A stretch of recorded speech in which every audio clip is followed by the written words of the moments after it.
Budrush. Bellow, Bellow, bellow, bellow, bellow. Look at me. Bellow. Look at me. I'm your host, Tommy Fresh, and I got my glasses on. I got a big baggy t-shirt. I'm feeling comfy tonight because guess what? I'm hopping on a plane in the AM, and, you know, I got to pack after this, and I didn't want to. I don't know. What am I talking about? We are here at the Budrush Bellow, the live podcast. I know we haven't been as, what's the word I'm looking for? Consistent lately. But, you know what? Life gets in the way, and sometimes, you know. I think, you know what, Gary? Wait, who's Gary? You might be asking right now. I ask myself that question all the time. Okay, Gary is the co-host of the show, a.k.a. Mr. Viz. How you doing, buddy? Hey, man, I'm doing really well. You know, it's been a sad few weeks without the Budrush Bellow, you know. I don't know what I've been doing with my life. Actually, you know what I've been doing? I organized all my cards. All of them? All of them. I got them all sorted. I dropped off like 8,000 cards to the card store on Sunday. We got 4,000 rare Magic cards. Well, they're not rare Magic cards. Okay, they're just rares that are Magic cards. But got like 4,000 rares getting priced out as we speak. Well, they're closed, but you know. Actually, they're putting it burning the candle at both ends. I know. Damn it! They said we got to get these rares priced. Yeah, man. I spent a week on that. It was like. You just gotta do it. You know, you gotta sit down, you gotta make piles, but you gotta have a plan.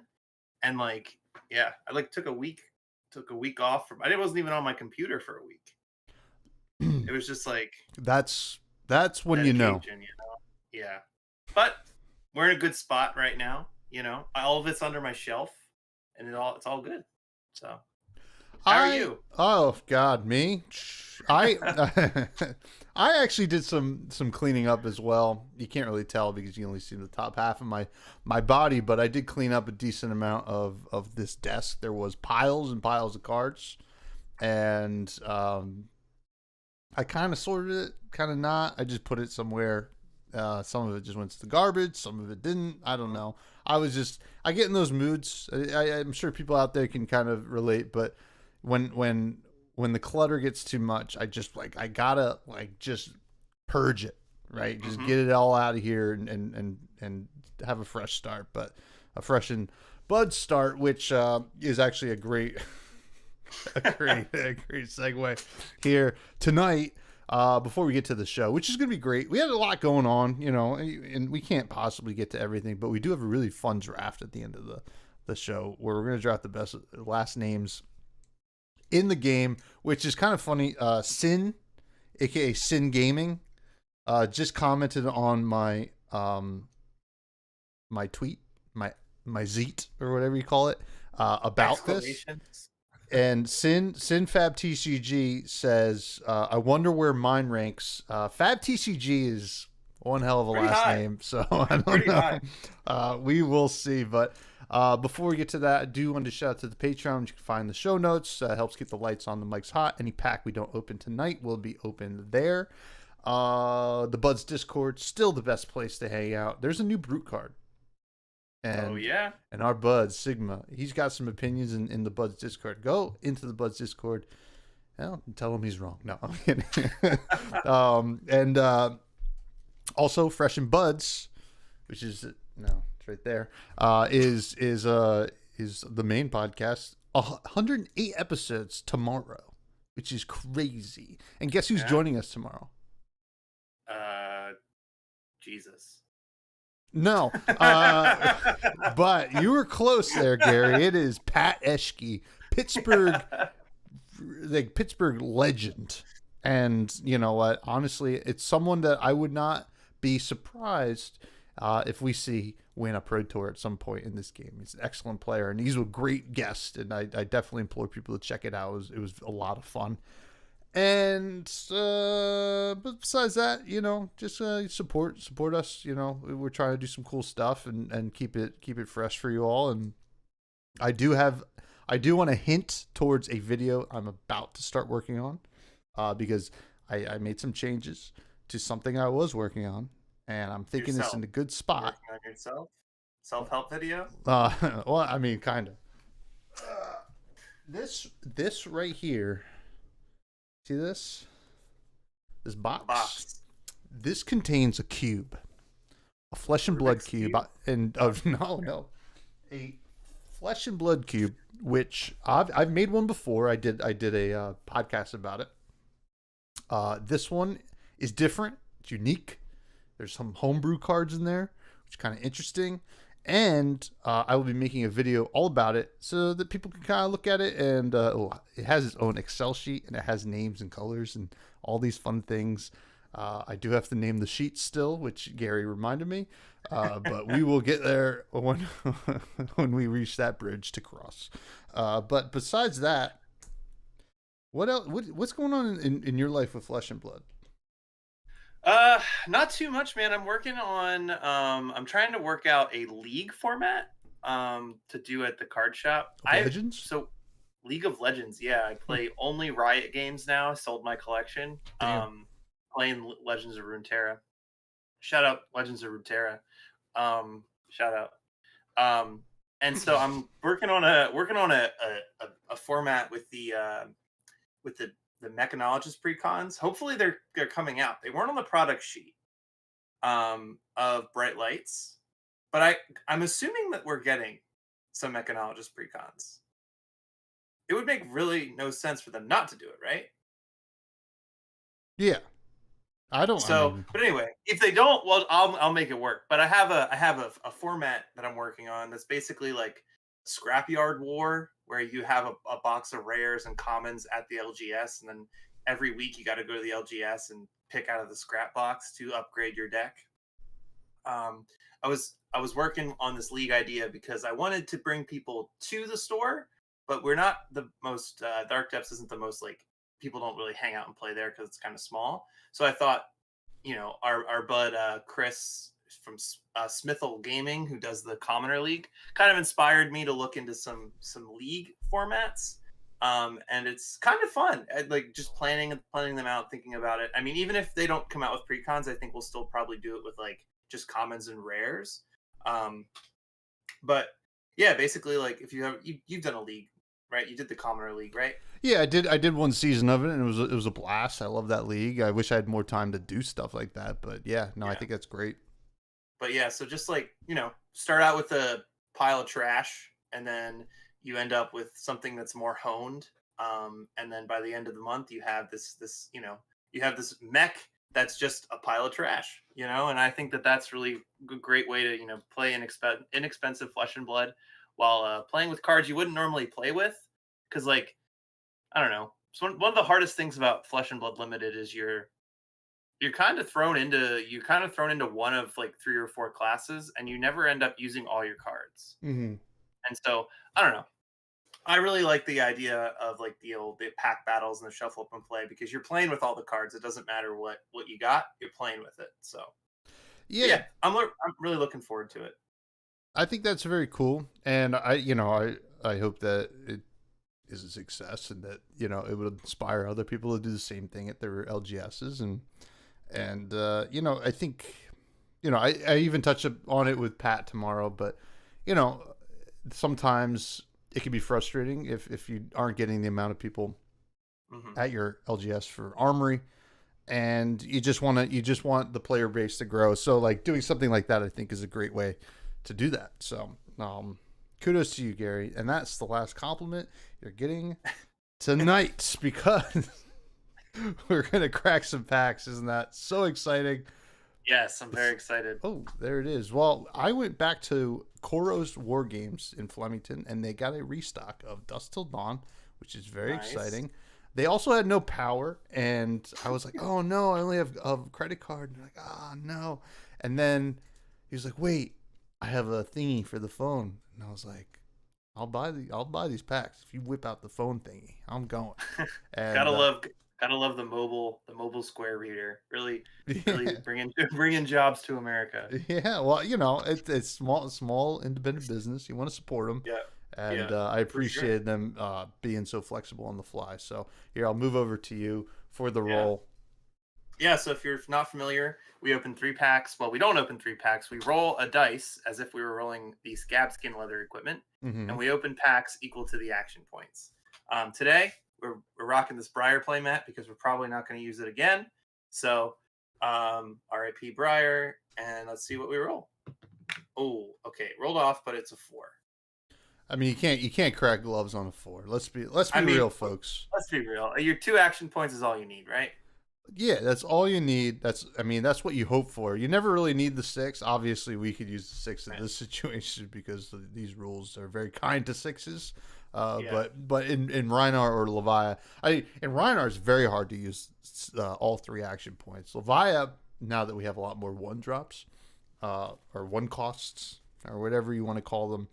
Call them 1-drops. Call them 1-drops in this house. Yeah. That it's is that a Surfside tea that you're drinking? Oh yeah. Those are nice. Surfside. I think it's a regional thing, but you're right around the corner from me. That's awesome. But Levi can definitely use all 3 action points. But today we're only using 2. We'll leave that over there for the Patreon. For the Patreon. So let's crack some packs. Is that a Patreon jinx? Did we jinx ourselves? We're gonna get the Fable in that one. Well, we'll see. My first Fable. I can't believe I got Light of Soul. Oh, Stuff's still done. All right. Oh man, I gotta adjust here. Sorry, guys. Angelic Wrath. Here's something it's not even a joke about this card, but I built an Arachne deck that I've been messing around with. And I don't know if people on Talishar just lurk, but as soon I never play Prisms ever on Talishar. Yeah.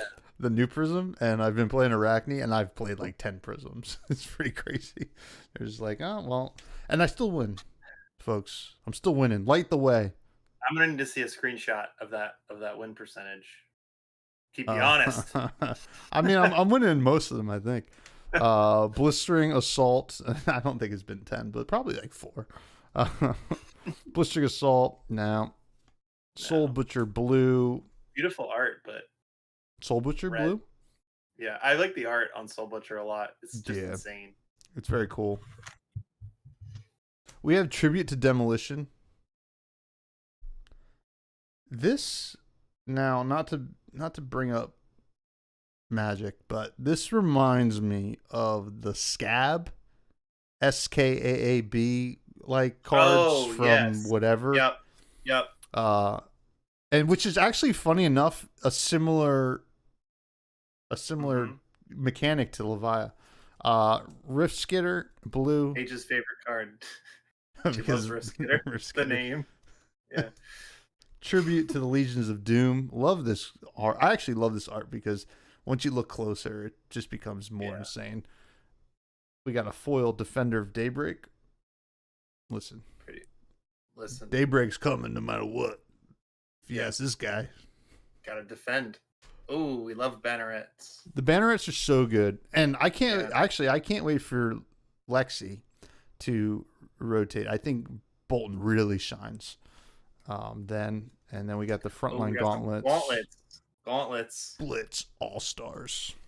I guess Commoner too, right? Yeah. Benji Killer. All right. Second pack here. Last action point for the main show. Ooh, what? We got another action point because we got a Quicken. I'm kidding. What? Didn't resolve. Mistrigger. Judge. Celestial Reprimand. Oh, speaking of Judge, that looks like a judge saying, hey, don't do that. Break of Dawn. Till the break of Dawn. Great movie with the Twilight series, right? Breaking Dawn. Oh, God. I was talking to somebody about Twilight the other day, and I realized I don't remember the films. I definitely, and films is a stretch. What am I saying? Well, I don't know. If you're watching them all in one sitting, starting around 8 p.m., like Paige and I did the last time we watched them. Oh my God. We went to bed at like 3 or 4 in the morning. It was like 2 a.m. and we were starting Breaking Dawn Part 2, I think, and we were like, you know what? We're in this deep. We gotta go. I mean, I do love that kind of I love a movie marathon. Soul Butcher Red is fine. Still great art. Hasn't changed though. Phantom Banshee. Somebody made a good point on Twitter in terms of people arguing if a certain spoiler is too good or not, or not good enough. That person said that when this was spoiled, the red one, we were all thinking it was going to break the game, and obviously it hasn't. We weren't all thinking that. We weren't all thinking that. Cloak of Darkness. I should say Gary was, and I didn't think it was overpowered either. I always reserve judgments. Yeah. Cloak of Darkness, though, breaking the game for Kanos everywhere. I mean, this set, this cycle, so good. Yeah. Angelic Descent. Angelic Decent. Yeah. Shiny one. I love the light foils in this set. Too good. The sword. The sword. I know. Moving. Yeah. Beaming Blade is my favorite foil in this set. It's just like, I don't know if you've seen that foil, but it's like the sword is reflecting, and then everything that the sword would be lighting up is also reflecting. Oh, that's really cool. Yeah. I do love that card. And then frontline. Oh, we got 2 pieces of equipment, 2 front lines. This limited pool is wild. And we'll get to this last pack on the Patreon. Light of Soul. There it is. Light of Soul is right there, folks. Right where you want it. So, Gary. Yeah. What's going on? Okay, Scabskin moment of the week. Hit me with yours. Well, I don't necessarily have any like particularly high roll. One of my buds, and I guess technically I had a high roll because he had a low roll. One of my local players, who's also my mailman, Junior, you might be listening. Shout out, Junior. Unfortunately, there was a random like car arson going around our neighborhood, and so like his car got lit on fire just so like crazy. Randomly. So that's like I was thinking of like that's the lowest roll you can hit. You like that's like 1, break your Scabskin leathers. Break your gauntlets, and then you somehow had a second pair of gauntlets, or your opponent rolls their gauntlets and then rolls the 1. Oh, I mean, like it was. So my high roll was that I didn't low roll, I guess, which is pretty good. My car still exists. No, I don't have a car, but that's fast forward thinking. You knew. Yeah, I knew that arson was going around. but that is crazy. I don't want to rule out that, and I don't want to speak for Junior, right?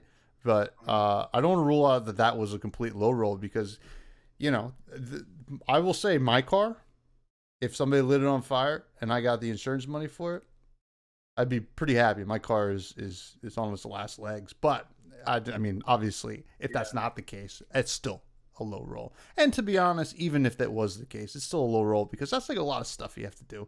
And if there's anything anybody knows, especially Gary and Greg knows, I don't like doing extra stuff. I like doing the stuff that I want to do, and that's it. So, but how about you? How was you? You were rolling hot this weekend, right? A little bit. I got 10th at Battle Hardened Columbus. I went 5-2, bubbled out. Got some ticks. Yeah, so my loss was to Icelander in round 2. My 2 losses. Icelander in round 2 against Jamie, Ray. I think the fella who owns where Battle Lake Frigid happens up in Western New York. WNY Gaming or whatever. Really great guy. Not familiar.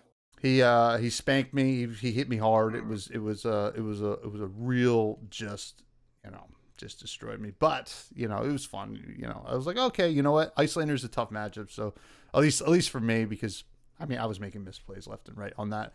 That's just a matchup I didn't really practice. So I was like, all right, I hope I don't run into anymore. I didn't run into a single Lexi, so that might explain a lot as well. Yeah. I ran into it at Riptide at 2-1. No, 3-1. Oh yeah, how was the Riptide? Riptide was Riptide. It wasn't. It was kind of. It's not the full aggro Riptide that I had been playing in RTN season, but it kind of ticked down a little bit in terms of speed to like be able to play like Pitfall Trap, the yellow one, which is dangerous. And that game was close because I attacked. I was at 1, and I attacked for lethal, and he had 1 card left, and I was like, if trap. that is a trap that triggers, I'm done. So I was like, do you have it? Yeah. Because I blood rush bellowed, so like Yeah. all the inertia traps were online. Luckily, didn't. Took that win. Ran into Mara round 6. It was 7 rounds. I was like, okay, Droma is a really good matchup, and Mara, if you're out there listening, I know you've been meaning to catch the Budrush Bellow, which you said. That was a great game, and it was one of those interesting ones. She was at 2, and I had Reckless Swing. And I got him. No, I opted not to play it because she had only played 1 Sigil Solace that game. So I'm like, if I play, I lose, right? And they play, and she plays the Sigil, I'm done, right? So like it was had to get there all official, like. Yeah, so I and it was funny enough, the last card in hand for her that turn was Lost in Thought. And and I was just like, oh no, and like basically there were no real right answers there for her to pick, to be honest. But when she saw the Reckless Swing, she's like, oh, and I was like, well, you still had 2 sigils to my knowledge in the deck, so I can't do the Reckless Swing, and it worked out in the end. Had a really hot Scabskin roll to win, and then last round I went in played against a fella named Andrew Weber, really nice guy. He's on Phi. Phi is still very good. Phi probably stands to be very good once Lexi leaves too. Actually, I think it probably has a good matchup into Lexi, but I'm not sure. But we both had off beginning turns, and and credit to Andrew. They were on the play, and I blocked with some stuff. I only had 2 cards in graveyard, and credit to Andrew, who's like, all right, I'm gonna just Arsenal and pass after that. And I was like, okay. I had a Savage Feast. I was like, okay, man. I can make something out of this turn, like to kind of like punish that, right? So I'm like, I rolled Scabskins. I was on Grasp of Darkness for the Ninja matchup, which is right. I think it's the right thing to do. I rolled the 1, and I was like, all right, whatever. Arsenal pass, and then Andrew put me to 23 that turn. With Art of War, and to my, I probably should have forced the Scouting Flesh Bag a little bit earlier in the turn, and I ended up not using it that turn. I saved it for a later turn, but I gave up Husk and like three cards out of my hand, and I still went to 23, which is insane. Wow. Yeah. That's it's hard to climb back from there, because even if I pressure him, he could just take it and then set up for another big 5 turn, and that was my low roll of the day. How many times did you flip Blasphemous? Would you say you did it every game? Would you say you... Actually, no. I think there were some deliberate non-flips. Actually, I just took the damage because I realized I had the tempo, and that was the biggest level up moment for me in the tournament. I was like, I am starting to recognize when not to go for the flip, right? Because you got to realize, like, Levi used to win before the flip, and could just like do a Blood Rush Bellow turn into like the end game. So I actually, that was what was actually, I think I flipped maybe 3 of the 7 games, which is it's definitely unique. But there was actually a turn against the Riptide where I had planned for any kind of trap shenanigans, but one of the traps was the Pitfall trap, and I didn't have the extra resources. I was like, oh, dang, whatever. But it was a good tournament overall. All my opponents were great, very nice people. I got to play, like, I don't think I got any repeat decks that I can think of. It was like clean rounds. Clean rounds, no missed triggers. Yeah. And it was good. But that was my weekend, and that was kind of like ties into, basically how I felt about my rolls. I mean, I had one bad roll, and probably should have just played the Savage Feast and not gotten greedy. But I wanted to punish. I can't help it. I want to punish Can't people. help it. You're a glutton for digging glutton. up dinner. I am. I'm a brute player, so it is what it is. So, speaking of brute player, do you want to new card? Brute, we got a new card, and I do have it up. Sorry, one sec. Let me get it up for you all. We have a new card, and I happen to be upset that this is not working. Wait one sec. Here we go. Yep. Boom, boom. There we go. We have smashing performance. Yeah. Actually, I want to get your take on this card. Mm-hmm. Right off the bat, Gary. Yeah. No prompting. Just like, what is my? Prompt. Well, yeah, it just hit me. I mean, you're not a brute player, so this is not something you're even really used to. Yeah. So I clearly understand that. So LSS, every time they put the ability draw a card, then discard a card at random, they equate that as removing the block for the card. So like, even if you don't have a card in hand, you can still use this effect. Mm-hmm. You lose the block, obviously, but the bonus of always being able to do it seems like a good upside. I really like that it's a 6 that's a yellow, so you could still pitch it into like Romping Club, because they could make this a blue 6 or a red 6. But yeah, I mean, they could definitely make it a red 6. They could make it a red 6. Probably be a 2 for 6 then. Yeah. The 3 cost kind of sucks, because I know you said that you don't really play too many blues. You play a lot of yellows. Because of you don't play yellow 6. There's no blue 6s. But the ability to push the damage. Also, your internet's kind of cutting out a little bit here. I'm not sure if you can hear me well. Yeah, it's my. I can hear you perfectly. You keep going. As long as I'm good, I'm gonna go. Hi, Cap.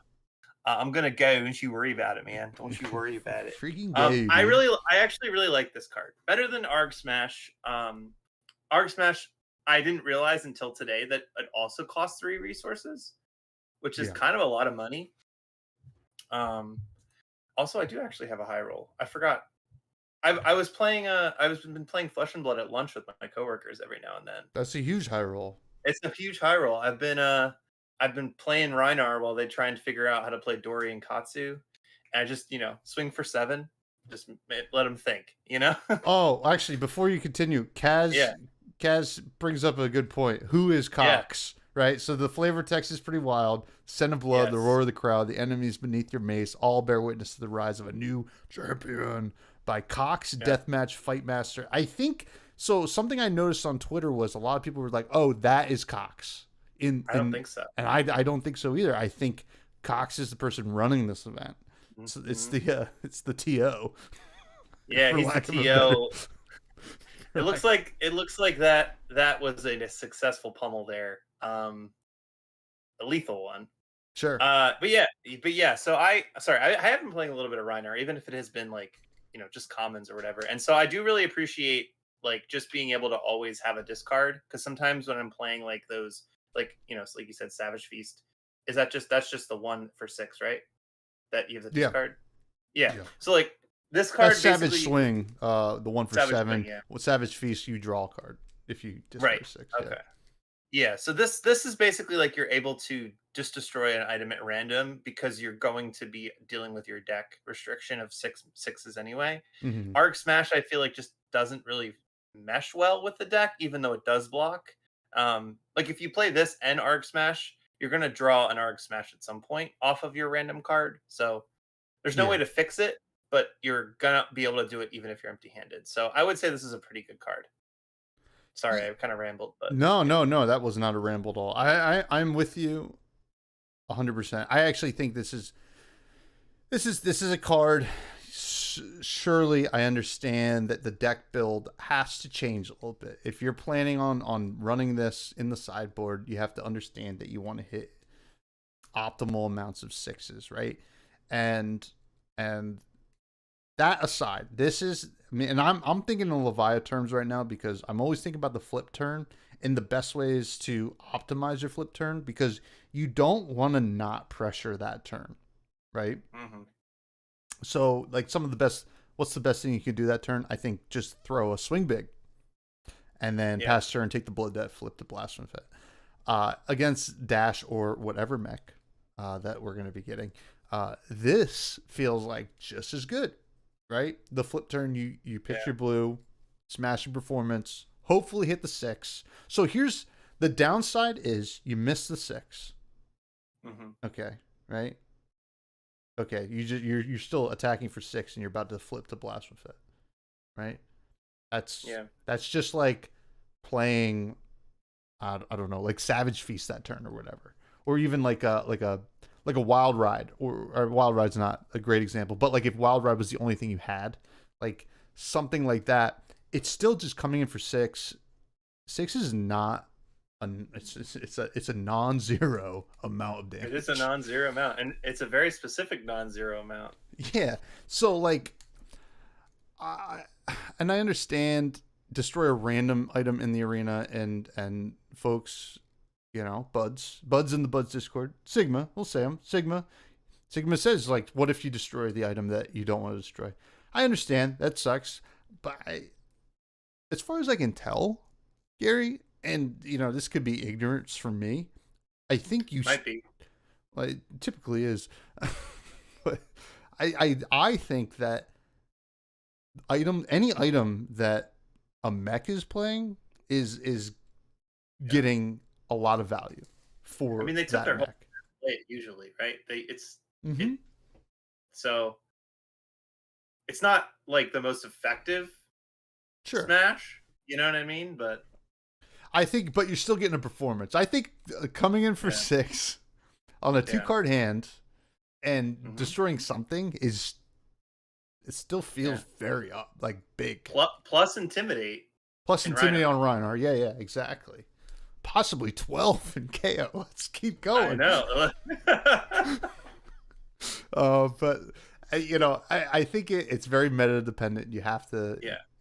It has to be a mech meta, right? Which I think there's a reason this is being printed, and there's a reason it costs 3. There's a reason it doesn't block. I think that you have to keep all that in mind because LSS isn't just being like, well, you know, it's brute, we have to make it not block. And I know that it feels like that sometimes, but there is a reason for these things because the upside on brute is so crazy sometimes.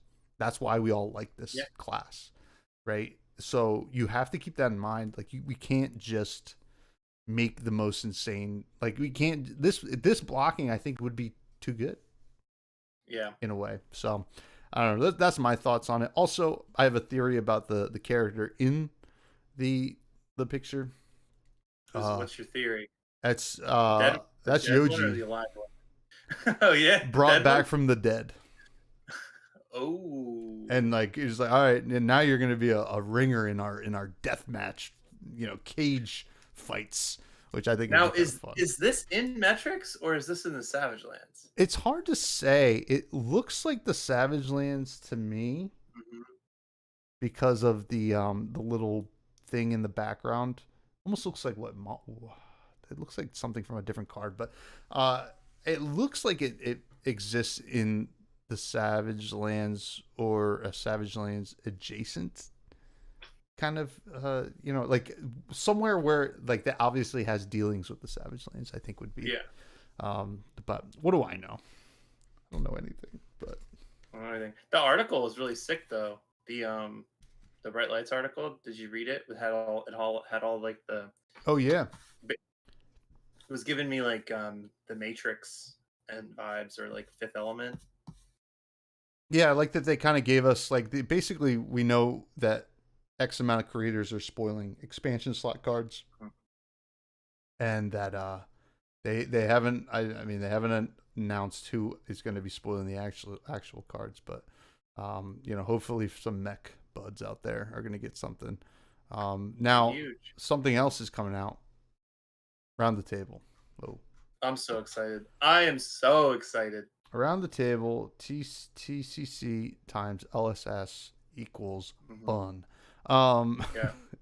For those of you who don't know, the professor runs the biggest trading card game YouTube channel in the world. I think. I would assume, right? Probably like content creator managed Yeah, rather than exactly. like non-brand, Yeah. basically. So they brought Brian on to help, like, kind of, I don't know what kind of hand he actually had in design or anything like that. Probably I not a mean, lot. his video, he basically was like, I worked with them and told them what product I wanted, down to the box type, down to the included playmat, down to, so I think he was very involved. Yeah. I mean, certainly, I mean, in his podcast episode with Flake, he mentioned that he really loves mech. This is a great, I mean, we won't go into all the cards, right? You know, obviously Professor Teklevossen, it's a reskin kind of the new Yeah. Teklevossen with new abilities, right? Still doing the Evo thing. Yeah. But cares more about being at a table with 3 other people or more. Yeah, exactly. And you know, got some cool stuff in there, which will all be legal for Classic Constructed, which is interesting. Yep. We got a new Bard, which is very exciting. Oh, she's so cool. I mean, all the songs are so bad for 1v1, but the Bard is, Oh, I mean, yeah.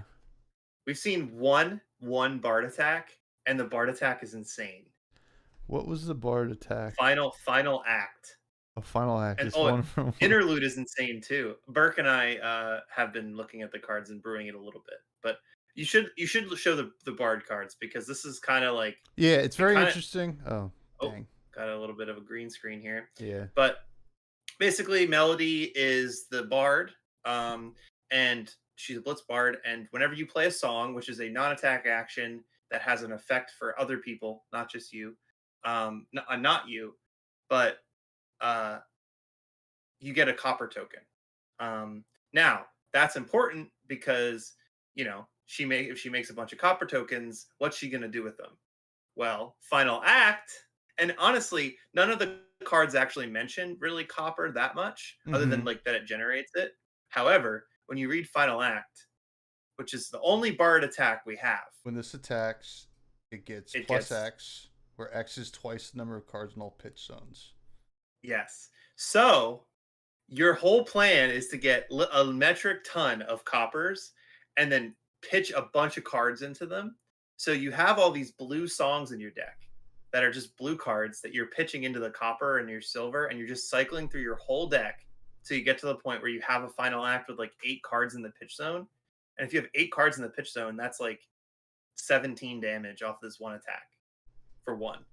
That's pretty cool. It's now insane. It's really, yeah. I mean, I'm pretty stoked. I think it's very fun. Capolo, what do you mean by I'm surprised that the professor wasn't happy about the competitive cards in the intro product?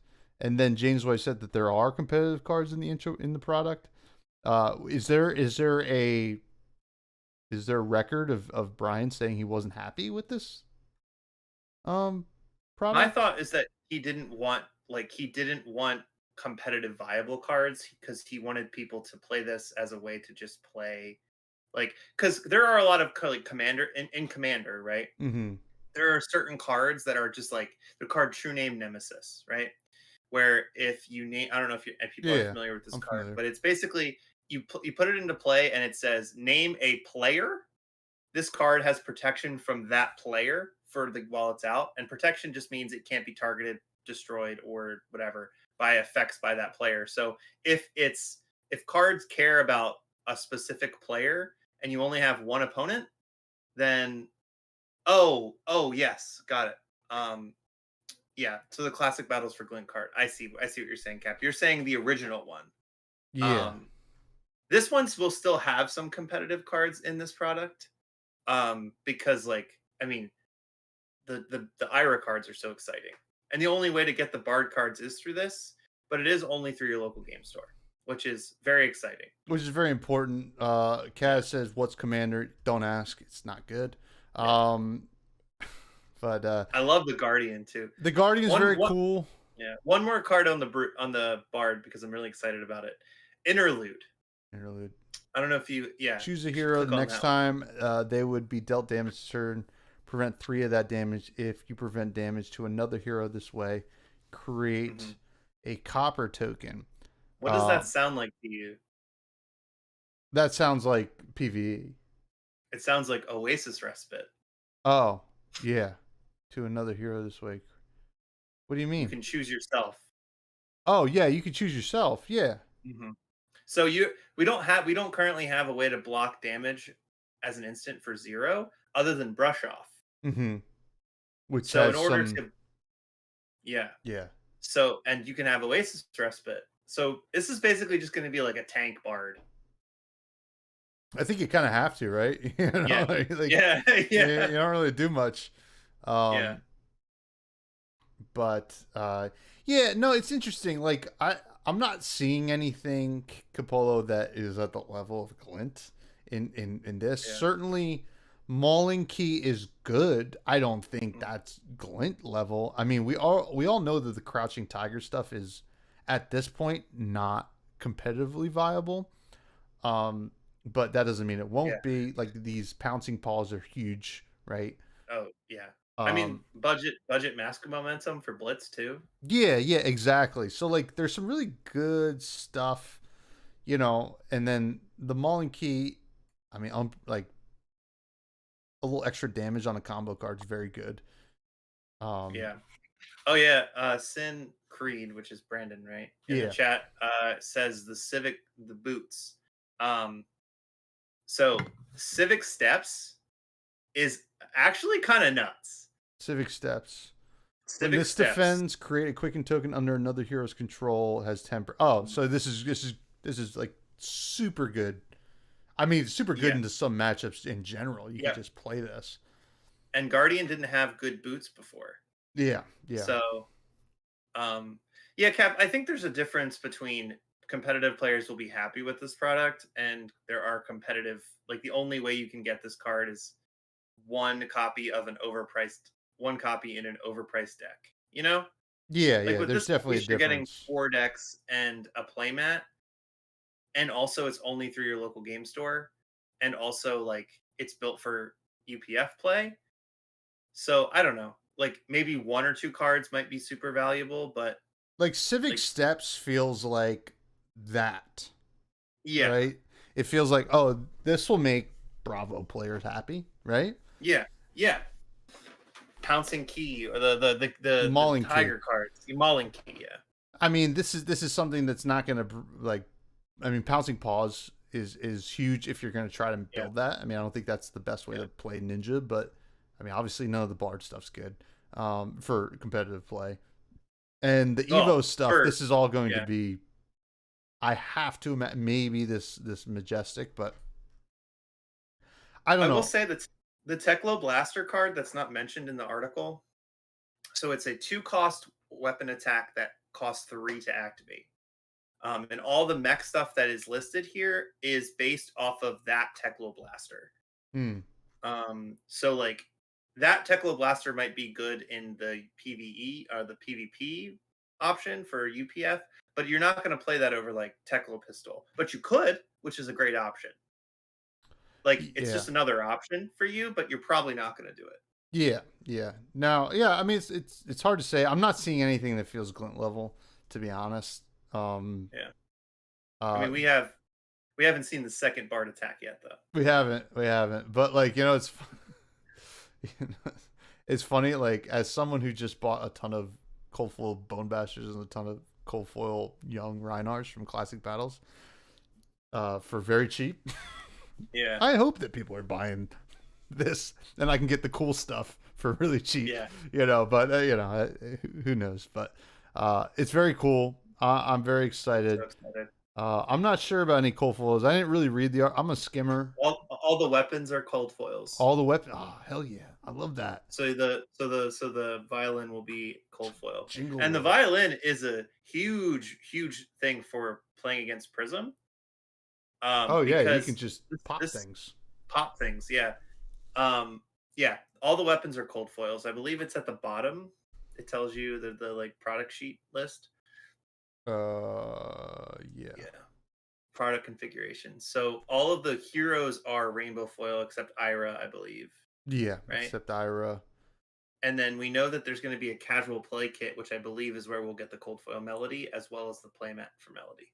Yeah. It's very cool. I'm a huge fan. I'm gonna buy one myself. I know that. Oh, But I'm gonna buy 2 or 3 of these, just like as like to have on a shelf and give it to a friend. You yeah, know.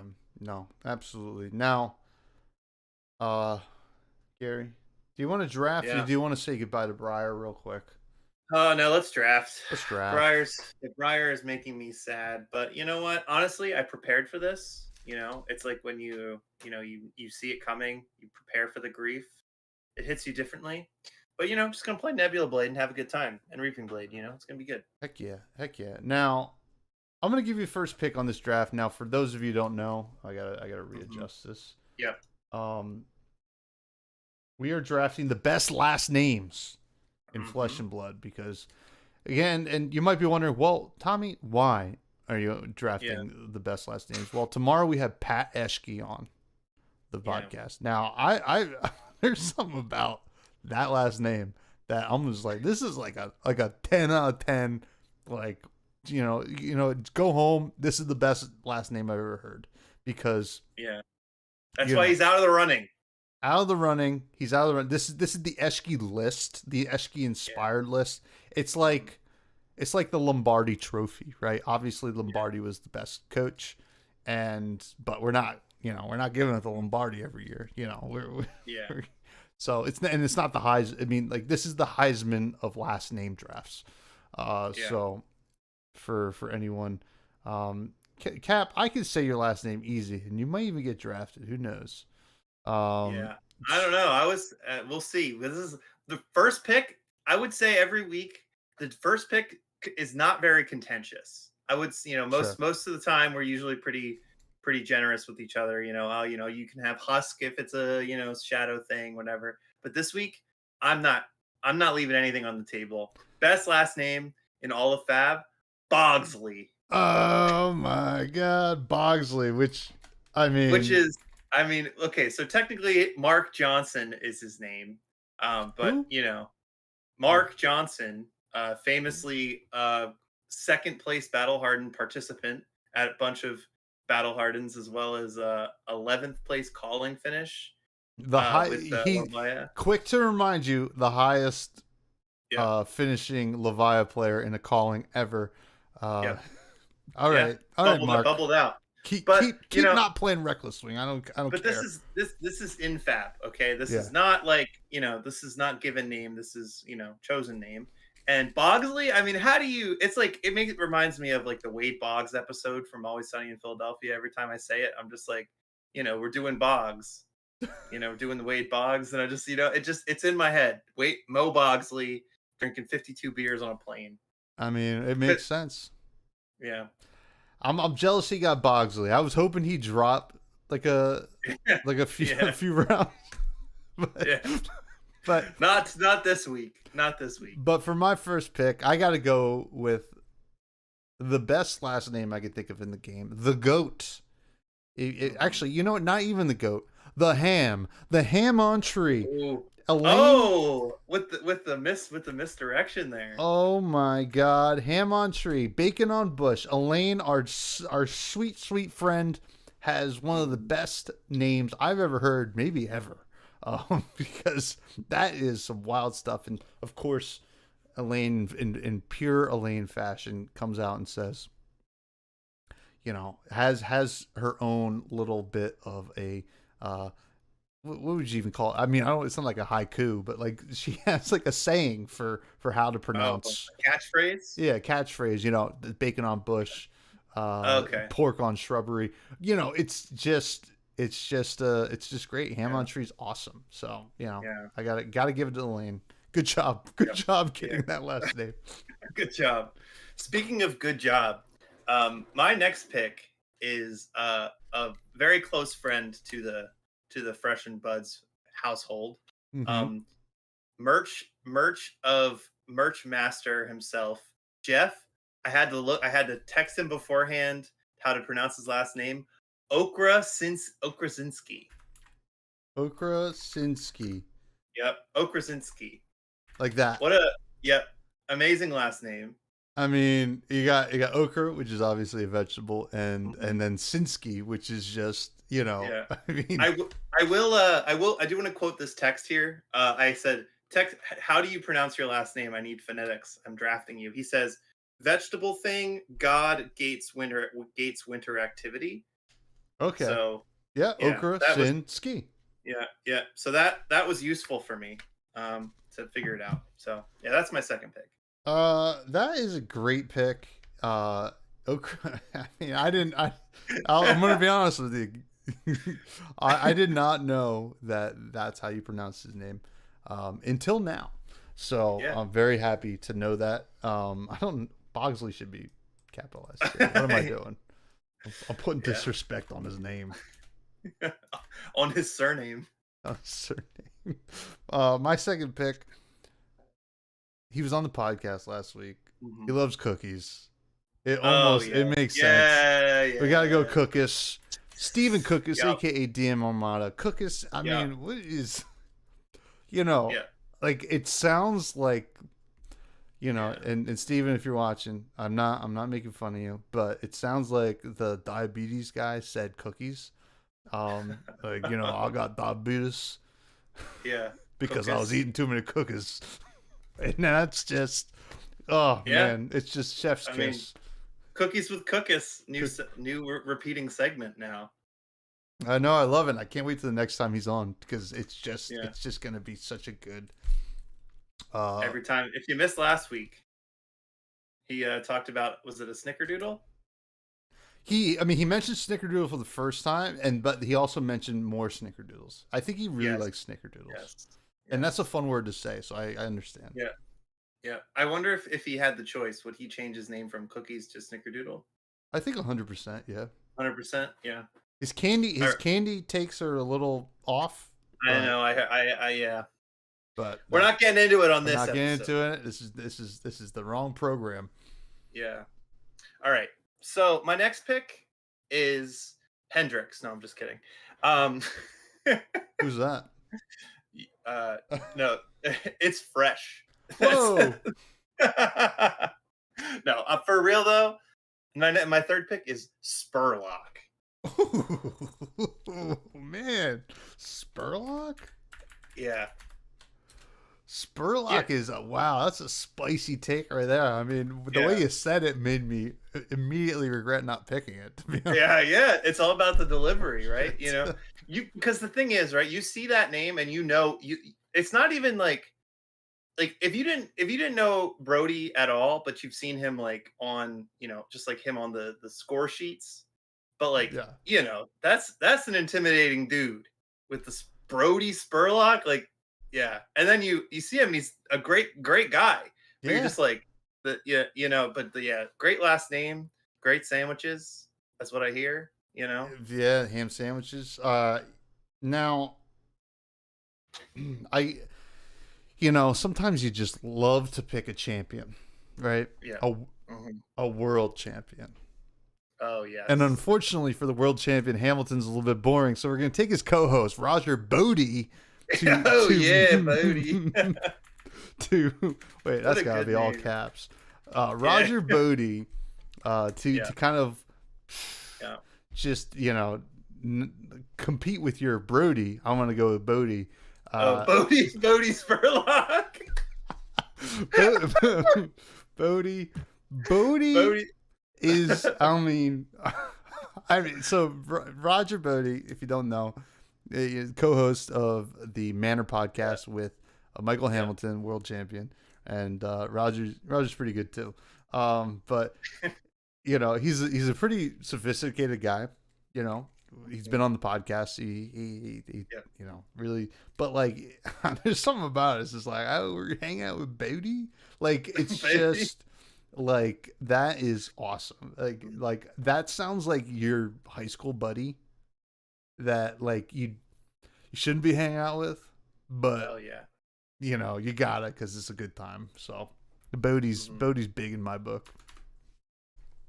Yeah, that's a good call. See, you know what? I'm leaning towards, yeah, the Bodie's a great pick. Oh yeah.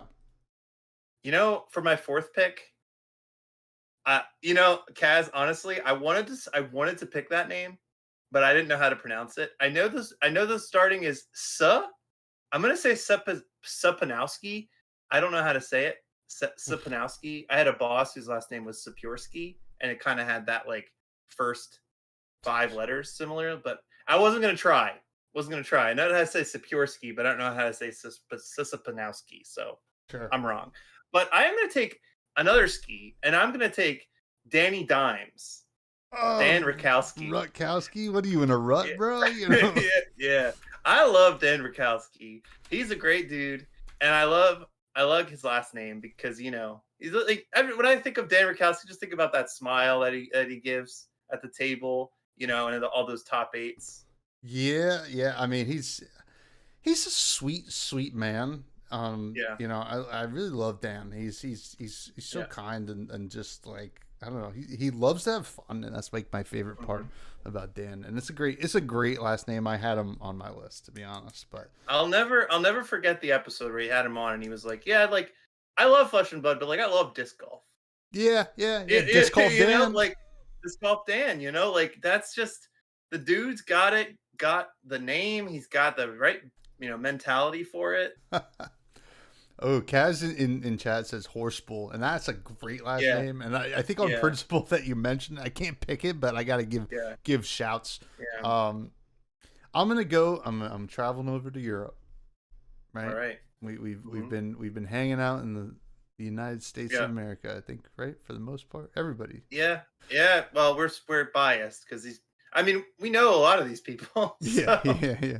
I'm going over to the grand continent of Europe, and this is one that, like, on its own, the last name is fine. It's a good last name, something to be proud of. In tandem with the first name, it just flows so well. So I gotta go Pintor. Yeah, I knew you were going with Pintor here. Of it's got the Pablo. You got the alliteration going. I mean, like, yeah. Pablo Pintor. How do you not? I mean, can you like? I mean, that's a freaking one hell of a name. And honestly, he's such a good dude too. So, yeah, great dude. Shout out to Pablo. I taught him everything I know, but and somehow you're still not as good as him. I don't understand it. All right, my last pick. I'm gonna go back to America because I really liked where we started out with Bogsley. Yeah. And I'm gonna go screen name here. Okay. I really think our bud Max Ferocity. Ooh. Ferocity as a last name is such a good pick. Is that with an F or a V? I think it's like Ferocity with an F, like FER. Oh my God. FEROCITY. And in all fairness to Rachel, Stoddard is not the worst last name. Stoddard either. Honestly, Stoddard. I didn't have it off the top of my head, but now that you say it, Ferocity / Stoddard. Honestly, that's a pair of aces right there. Yeah, that's pocket aces. That's pocket aces like, if I've ever heard of it. Honestly. Oh, look at that! Boom. Yeah. It's so good. It's busting out of the cell. I know. He's not even putting text wrap on, ladies and gentlemen. Oh man, I'm not a text wrap guy. Geez, now pick 5. Holy smokes, we got some good ones left. I got a whole list. Capolo's in chat. Biaggi is a great last name. The notorious Biaggi. I mean, honestly, I'm not going to pick it, Cap, just because your ego doesn't need it. Come on, man. he's immediately changing the Bud's Discord name to fifth top pick. 5 Yeah, last name of all time. Yeah. I got to go with the man who has the dulcet tones Oh, that's a good pick. that brings this actually just buttery juiciness to the Attack Action podcast. I know where And you're it going. is Colin Honigman. Oh, what a good pick. I mean, what Oh, is that's so going on? good. I mean, that looks like it's on. Yeah, I'm not. Cap says I'm not picking because I can't say it correctly. Biagi or Biagi? I don't know, Cap. I tried, but Honigman looks like it I should be know. printed on a grand piano.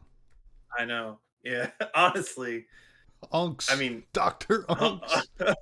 Dr. Unks. Honestly, oh man, we should add a 6th round of this because there's so many good. Everybody's got great screen names.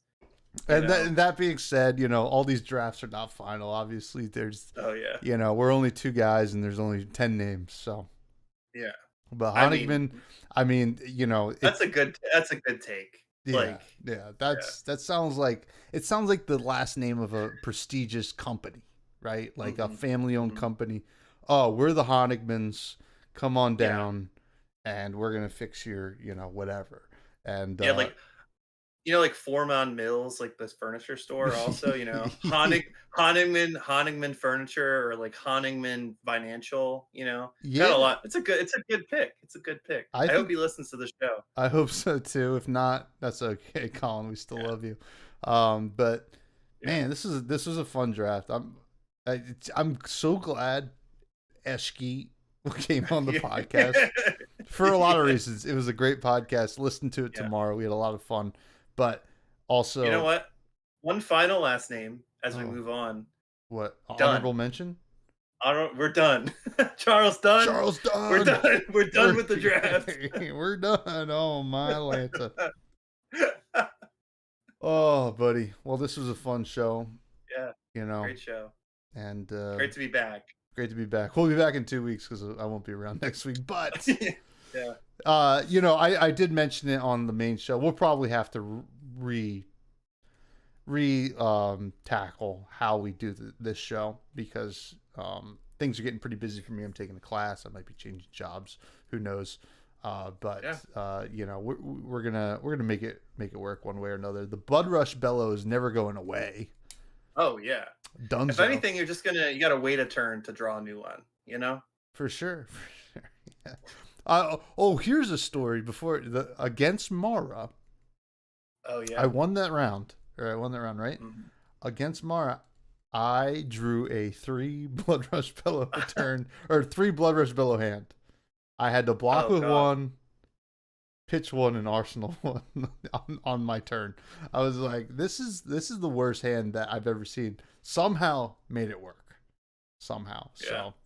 So, but what would your last name be if you could pick it? Kaz would pick Savage. That's a great. Yeah, like Adam pick? Savage. I actually really like my last name. How do you pronounce it? Is it Kiebach or Kaibach? It's Kiebach. Kiebach. It's different. It's like different enough, but like normal in a way where it's not like too confusing. Like all the teachers said it incorrectly, but like they said it incorrectly once.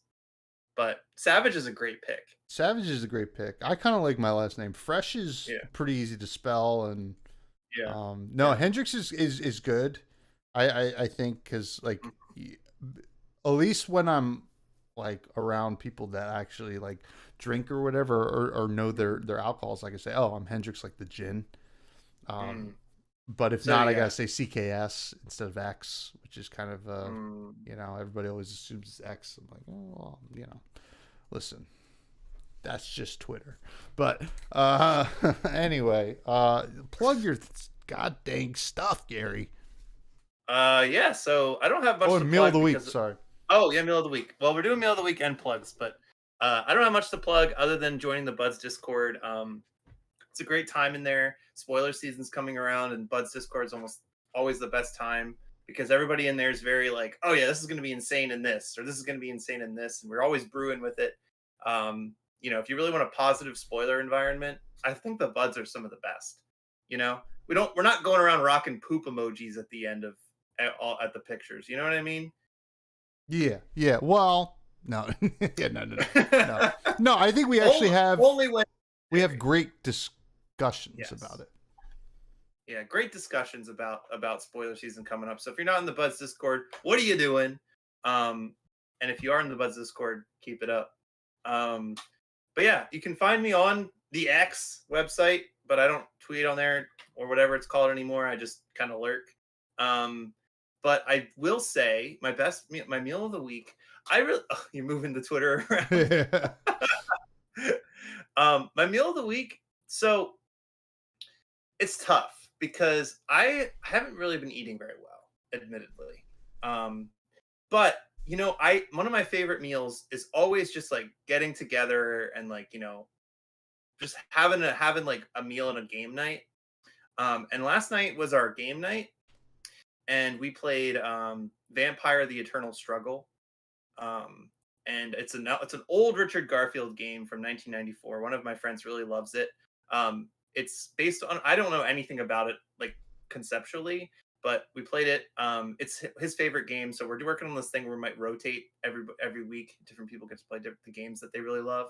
But just got 3 pizzas and a bottle of Diet Coke, and you just talk about life and playing games, and it was great. General Tso's Pizza was fantastic. Whoa. OG Pizza around the corner from my house, fantastic place. I mean, when you're here, we gotta go. You gotta go. You gotta try it. I think you're gonna love it. Well, just dox yourself, why don't you? Jeez, Louise, man. Well, you don't know which corner I'm on. Oh, true. There's a lot of corners where I am from, so yeah.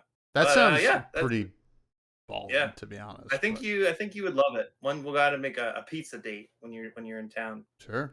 I love pizza.